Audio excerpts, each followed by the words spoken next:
Boa tarde. Essas indicações são indicações que são realmente importantíssimas, porque não só o Brasil foi indicado à categoria principal de melhor filme, mas a primeira vez que você tem um ator brasileiro indicado a melhor ator, né? Não é a primeira vez que um ator é indicado por um filme ou por uma coprodução brasileira, né? A gente já teve lá na década de 70 o Beijo da Mulher-Aranha, do Hector Babenco, e o William Hurt foi indicado a melhor ator, mas é a primeira vez que um ator brasileiro é indicado. Filme internacional e essa categoria nova de direção de elenco, quer dizer, a estreia da categoria no Oscar já entra com o Brasil. E, é um feito formidável, assim, o fato do Brasil ser indicado 2 anos consecutivos, o Brasil ser indicado à categoria de melhor filme. Antes, só 2 países tinham conseguido isso. A Suécia tinha conseguido isso na década de 70, com os imigrantes e com gritos e sussurros, em 73, 74, e a França tinha conseguido recentemente com a Anatomia de uma Queda e o Emília Pérez, né? Quer dizer, se a gente for, Emília Pérez é uma produção francesa, né? Essas coisas, mas e agora o Brasil, com Ainda Estou Aqui ano passado e o Agente Secreto aqui. Então é um feito raro. Ô Paula, histórico, né? Boa tarde. Boa tarde, histórico demais, acho que é até emocionante, né? Concordo com o que o Pablo estava falando, a gente pensar no quanto que ver o Wagner Moura nessa categoria de melhor ator, junto com rostos tão conhecidos de Hollywood, que já estão super acostumados com essas premiações e com essas indicações, a gente ter um sotaque, como ele gosta de falar, né? Um sotaque brasileiro, um sotaque nacional ali no meio desses americanos é muito importante para a gente também, porque mostra que o nosso cinema, ele tá pulverizado para além da categoria de melhor filme internacional, né? A gente vem de um ano aí, 2025, que o cinema internacional foi muito forte. A gente vê até mesmo as indicações de valor sentimental, que está com 9, concorrendo em 9 categorias, né? Acho que é o nosso grande rival nessa corrida aí finalíssima desse momento até o dia 15 de março na premiação do Oscar, mas eu acho que a gente tem um cinema internacional muito forte no ano de 2025, que está escapando das categorias que eram antes restritas justamente a só apenas o cinema internacional. Então a gente vê o nosso cinema de novo nessa categoria de direção de elenco, que eu achei surpreendente, inclusive, a gente ter passado para essa, porque mostra também que os nossos atores, eles estão aí nesse filme do Kleber Mendonça Filho super alinhados, né? Acho que esse conjunto da obra, tanto na categoria de melhor filme, mas agora também de melhor direção de elenco, mostra a força do nosso cinema também na parte técnica, né? Não só na parte de direção, de melhor filme internacional, de melhor roteiro, enfim, mas acho que nesses outros elementos que fazem um filme ser um grande filme. Tudo bom, coach? Boa tarde. Acompanhou a escolha dos indicados?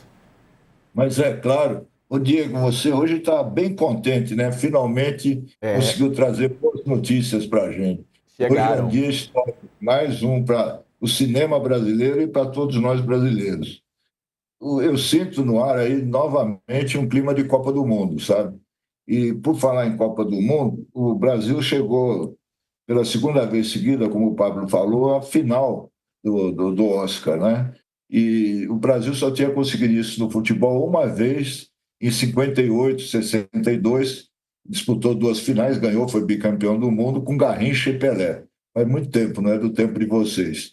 Mas a alegria que dá ver essa turma toda, não é só que eles concorrem na final do Oscar e tal, mas a alegria com que eles falam do Brasil e do trabalho deles e do cinema, sabe? É uma coisa fantástica, no meio de tanta desgraça que está acontecendo, tanta bandalheira, né? E a gente poder falar de coisas boas.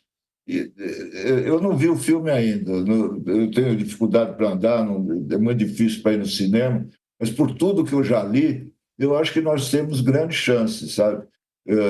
A campanha está sendo muito bem feita, além do trabalho da equipe toda, mas é uma campanha muito profissional. O cinema brasileiro agora está tão importante para o Brasil no mundo como estava o futebol e o carnaval, né? Então é um negócio muito bom, muito bonito e dá orgulho de ser brasileiro. Verdade. Ô Pablo, quais são as chances do Brasil, ou pelo menos as maiores chances? Bom, agora, como o coach falou, é uma questão de campanha. É bom lembrar que o Oscar é uma eleição. E como eleição, ele tem campanha, tem evento de campanha, tem estratégia de campanha. De um modo geral, a campanha reiniciou hoje. Né? Com o anúncio das indicações, as estratégias, os filmes se reposicionam. É claro, como a Paula também falou, que o Valor Sentimental, que é um filme maravilhoso, por sinal, de certa maneira, ele acaba sendo... Eu não gosto de falar de rivalidade em arte, por isso até que ela colocou entre aspas, porque né, são filmes com valores diferentes. Mas o Valor Sentimental está concorrendo a filme internacional. Ele é da mesma distribuidora nos Estados Unidos, que é a Neon. A Neon, aliás, fez um trabalho sensacional, porque ela estava com 5 filmes diferentes no Oscar, 4 deles acabaram sendo indicados a alguma coisa, e eles vão ter que se dividir para fazer campanha para todos os filmes. Então, assim, o fato do Valor Sentimental ter sido indicado em mais categorias, ter sido indicado em todas as categorias de atuação, e é bom lembrar que o ramo de atuação da academia é o maior da academia, né, dos 10 mil membros da academia, 1.200 são atores. Então, quer dizer, você vê que tem um apoio muito grande entre os atores do filme, porque quem determina os indicados são os ramos respectivos. Então, quer dizer, para indicar os atores, quem votou foram só os atores. Então, a gente viu que com tantas indicações o filme é bem representado. Então, assim, não vai ser fácil. Eu acho assim, filme internacional, nós temos boas chances. Direção de elenco é um mistério absoluto, porque não existe nenhum tipo de precursor, é a primeira vez que o prêmio é dado, então a gente não tem nenhuma referência de edições anteriores para saber como é que está indo ou não, então é um mistério. Filme é muito difícil, a gente tem que ser pé no chão, filme é muito difícil. Né? Filme, basicamente, a disputa vai ficar entre o Hamlet, a batalha após a outra, e o Pecadores, com uma vantagem para uma batalha após a outra, que é o favorito. E o Wagner Moura, eu diria assim, o Timothée Chalamet e o Leonardo DiCaprio são os favoritos, mas eles podem dividir voto, quem sabe? Eles dividem voto e o Wagner Moura, como uma terceira via, ganha. Pelo menos para filme internacional, eu estou otimista. Paula estava ouvindo aqui mais cedo a cobertura do Canal UOL, a Dani Lima estava com o pessoal aqui e analisando o desempenho do Wagner Moura, né, que na atuação dele no Agente Secreto, ele não tem exageros, né? A atuação dele é uma atuação mais difícil, teoricamente, porque ele demonstra as emoções dentro de um personagem mais contido, digamos assim, né? E ele faz isso com maestria. Sim, com certeza. Eu acho que a gente vem, como o Pablo estava falando, né? A gente vem de 2 anos. A Fernanda Torres também fez uma atuação brilhante ano passado, uma atuação muito mais introspectiva da personagem, né? Porque toda a história ali pedia esse tipo de atuação e ela foi elogiada por isso, pela crítica nacional aqui do Brasil, também pela crítica internacional. E acho que o Wagner, ele tem um papel super desafiador nesse filme, que é um filme que opera numa linha de sentido um pouco diferente do que a gente está acostumado, que é como o cinema do Kleber Mendonça Filho costuma fazer. Trazer elementos simbólicos, trazer essa coisa mais onírica, trazer uma atmosfera que não necessariamente precisa de um começo, meio e fim tradicional. E acho que para um ator trabalhar num filme como esse, que tem elementos que não necessariamente correspondem a uma estrutura tradicional de um filme hollywoodiano, por exemplo, existe um outro tipo de desafio para ele, né? Existe um outro tipo de preparação para esse tipo de papel. Então, e ele, enfim, merecidamente recebeu o prêmio no Festival de Cannes, recebeu o prêmio também agora no Globo de Ouro. Acho que, como o Pablo estava falando, concordo com tudo que ele disse, em termos dessa categoria de melhor ator, é difícil, mas a gente também não pode desacreditar nela, porque eu acho que, diferente da categoria da Fernanda Torres ano passado, de melhor atriz, que a academia costuma dar prêmios para atrizes mais jovens, né? A gente tem um histórico aí também deles apostarem em atrizes mais jovens na categoria de melhor atriz. Eu acho que a categoria de melhor ator pode ser uma surpresa, como foi para muitos a surpresa ali na hora da premiação do Globo de Ouro. Então, e tem também essa diferença que a gente sempre costuma citar, que no Globo de Ouro a gente tem 2 categorias de atuação, porque eles dividem a premiação entre ator de drama e ator de comédia musical. Aqui a gente já reduziu essas possibilidades, então juntou o Timothée Chalamet, que tinha ganho na outra categoria, e o Wagner Moura, né, categoria de comédia ou musical, o Timothée Chalamet, e o Wagner Moura, melhor ator de drama, junta os 2 na mesma categoria. Então, o que acontece nesse lugar ali vai ser muito entender mesmo esse lugar da campanha, como a Neon vai posicionar o filme agora, como o Wagner Moura já apareceu muito na imprensa internacional especializada, como que eles vão colocar ele em outros programas, em outras capas digitais, em outros especiais. Enfim, a gente precisa entender mesmo como o filme vai se posicionar daqui para frente. Tem perguntas, Couto?